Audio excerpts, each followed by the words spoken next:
नमस्कार प्यारे दोस्तों, स्वागत करता हूं मैं राजा यादव आपका अपने यूट्यूब परिवार सूर्य क्लासेस में। दोस्तों आज आपके लिए लेकर आ गए हैं हिंदी का एक और महत्वपूर्ण क्वेश्चन जो कि आपके बोर्ड एग्जामिनेशन में बहुत महत्वपूर्ण भूमिका निभाएगा। यह क्वेश्चन 4 से 5 नंबर के आपके बोर्ड एग्जामिनेशन में आएगा दोस्तों, देखने को मिलेगा। अगर आप इतना तैयार कर लेते हैं, 3 नंबर भी कहीं कहीं देखने को मिलता है। अगर आप तैयार कर लेते हैं तो आपका समझ लीजिए नंबर पक्का समझिए। तो आज आपके लिए लेकर आ गए हैं क्लास 12 हिंदी के बच्चों के लिए बहादुर कहानी का सारांश। बहादुर कहानी का सारांश दोस्तों ये बहुत ही इंपॉर्टेंट क्वेश्चन है दोस्तों, ये आपके बोर्ड एग्जामिनेशन में बहुत बार देखने को मिला है। तो आइए देखते हैं बहादुर कहानी का सारांश क्या कहता है। या फिर ऐसे भी आप पूछ सकता है कि बहादुर कहानी का चरित्र चित्रण लिखिए, ठीक है, नायक का चरित्र चित्रण लिखिए, ऐसे भी कह सकता है क्वेश्चन।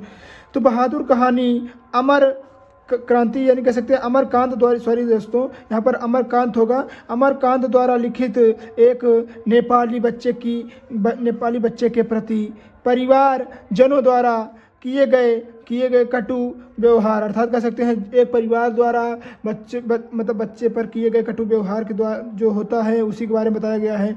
व्यवहार की कहानी है। लेखक में कहानी का पात्र स्वयं, देखिए दोस्तों पात्र स्वयं को बताया है दोस्तों, कौन? अमरकांत ने कहानी का पात्र स्वयं को बताया है। और बहादुर एक नेपाली लड़का है। कैसा लड़का है दोस्तों? नेपाल का लड़का है। नेपाल जैसे भारत रहने वाले दोस्तों बिहार के रहने वाले बिहारी कहते हैं, ठीक है, उसी प्रकार नेपाल के रहने वाले लड़के को नेपाली कहते हैं।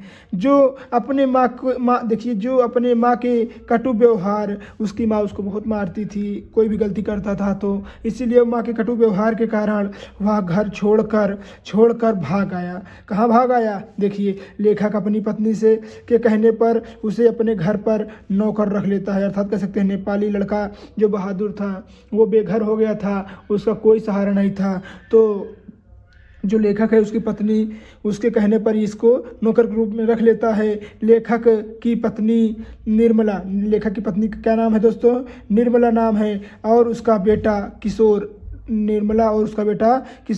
पहले तो बहादुर के साथ अच्छा व्यवहार करते थे। अब भाई कोई भी घर में नया आए तो व्यवहार अच्छा करते हैं, परंतु कुछ दिन बाद ही वही रिश्तेदार, चाहे रिश्तेदार हो चाहे कोई नातेदार हो, वो उसी के साथ अच्छा व्यवहार करना बंद कर देते हैं। ये तो ठहरा नौकर, ठीक है दोस्तों है। लेकिन धीरे धीरे कठोरता बरतने लगे। वह घर का सारा काम करने लगा था दोस्तों, लेकिन फिर भी उसे गाली गलौज सुनने को मिलता है। मतलब सारा काम भी करता था, घर का जो भी छोटा से बड़ा काम होता था सब काम भी करता था, परंतु फिर भी उसे गाली गलौज सुनने को मिलते थे। ठीक है दोस्तों, यही होता है दोस्तों कि आप किसी के लिए कितना भी मर जाओ, किसी के लिए कितना भी कुछ कर लो, परंतु जो जैसे लोग हैं वैसे ही रहते हैं, उनके कोई परिवर्तन नहीं आएगा। इसीलिए दोस्तों आप स्वयं को बदलो, और ऐसा टाइम आए ही न कि आपके ऊपर कोई ऐसा कार्य कर सके। मेहनत करो, अच्छा परसेंट लाओ और अच्छा नंबर से पास होइए, जिसके कारण आपके माँ बाप का भी गर्व से सर चौड़ा हो जाए, गर्व से सर ऊंचा हो जाए, सीना चौड़ा हो जाए। ठीक है दोस्तों, लेकिन लेखक की पत्नी और उसका बेटा किशोर को तो मानो बहादुर को पीटने का बस बहाना ही ढूंढने लगते थे। मतलब कह सकते हैं कि कोई छोटी सी भी गलती होती थी बहादुर को पीटने लगते थे, मारने लगते थे। कौन? लेखक की पत्नी और उसका बेटा किशोर। ठीक है दोस्तों, एक बार रिश्तेदारों को रुपए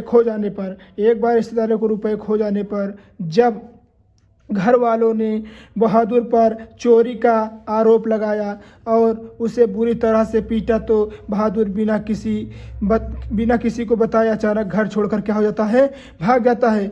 ठीक है दोस्तों, भाग जाता है और चला जाता है घर छोड़कर। और उसके चले जाने के बाद घर में मातम सा छा गया था, क्योंकि बहादुर जो था वो छोटे से छोटा बड़ा तक काम कर लेता था। कोई भी काम उसे अगर दे दिया जाए तो वो मना नहीं करता था, सारे काम खुद स्वयं कर लेता था। ठीक है दोस्तों, क्योंकि देखिए बहादुर के घर छोड़ के चले जाने के बाद मातम छा गया, क्योंकि सभी को आराम की आदत जो लग गई थी दोस्तों। क्योंकि अब आप ही समझिए, अगर कोई आपका सारा काम कर दे रहा है तो आप आराम करेंगे, और आपको आराम की आदत पड़ जाएगी, तो कोई अगर चला जाएगा तो आपको कितना दर्द होगा। उसी प्रकार इसमें दिया गया है कि लेखक कहता है कि जब बहादुर चला जाता है तो बहुत उनको घर वालों को दर्द तकलीफ होती है, इसीलिए बहादुर को ढूंढते हैं। घर वालों की अपनी गलती घर वाले अपनी गलती का एहसास करते हैं और वह पश्चाताप मतलब कह सकते हैं पश्चाताप भी करते हैं, लेकिन उन्हें माफ़ करने वाला बहादुर जा चुका था। कहाँ जा चुका था? तो घर छोड़ के जा चुका था दोस्तों। यही था इस कहानी का सारांश दोस्तों। उम्मीद है आपको ये वीडियो बहुत अच्छी लगी होगी। वीडियो अच्छी लगी हो तो प्लीज़ वीडियो को लाइक कर दीजिएगा, चैनल पे नहीं है सब्सक्राइब और अपने दोस्तों तक शेयर करना नहीं भूलिएगा। मिलते हैं किसी और मज़ेदार वीडियो में, तब तक के लिए धन्यवाद। जय हिंद, जय भारत।